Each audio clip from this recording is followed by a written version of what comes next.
Hello everyone, I hope you're able to grab a warm beverage and draw along with me. Today I'm going to be painting a painting of a rock that's by the ocean.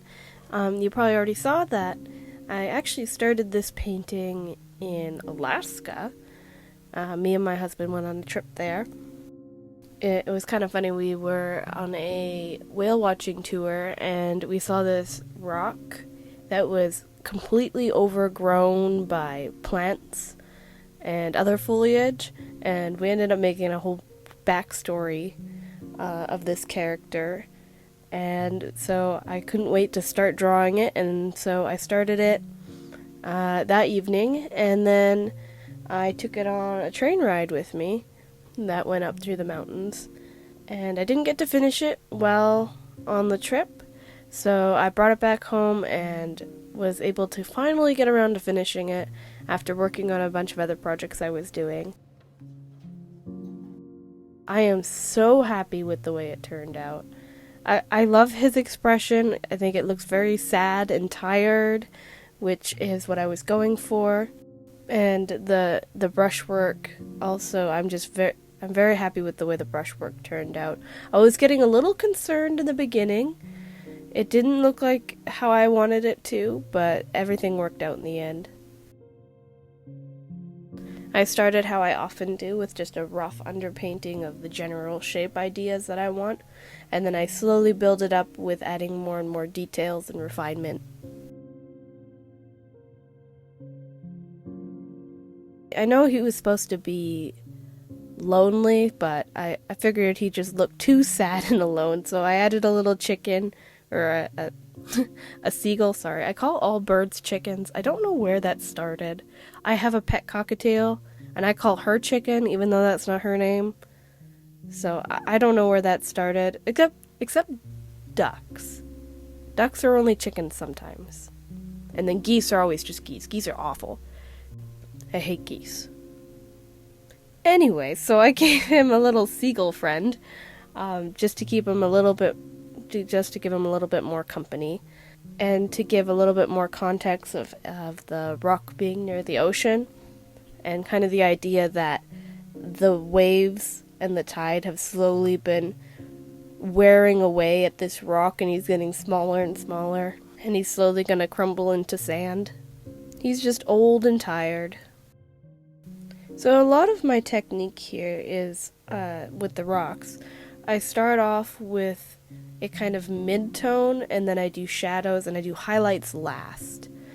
I think that doing the highlights last and on top of everything just makes it look a little bit more believable. And I try not to make everything look neat and tidy. At the end of this painting, you'll see that there's some spots that are just kind of blobs of color, but when it's zoomed out on the full picture, you don't really notice. And I think that gives the painting a lot of character, when you can add different blobs of color and they all make up the piece together when they're all put together. I think that's really interesting, especially when you get a art piece printed. I think it's really fun to look at all the different brush strokes you put down and how expressive you were able to be with the brush strokes. At least that's in my experience. I really like looking at all the individual scribbles and how they make up a painting. Well, that's why foliage is one of my favorite things to paint, is because you can be so expressive and scribbly with it, and it still looks like foliage, but it also gives the painting a little bit of energy. This was a more personal painting. I think it's really important for artists to take the time to draw for themselves.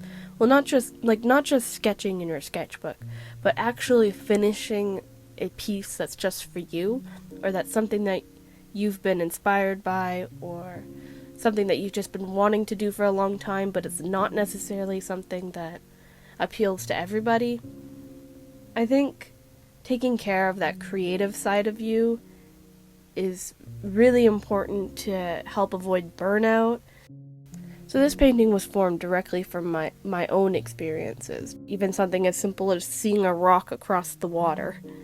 And it made me want to draw something.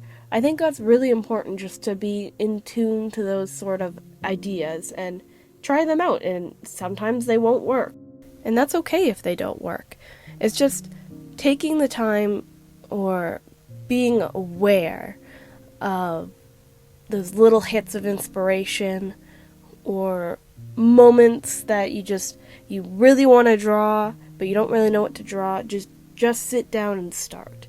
I think that's one of the best characteristics an artist can have, is just being really open to new ideas and trying them anyways, even though you might fail. And this painting, in this scenario, ended up working out really well, in my opinion.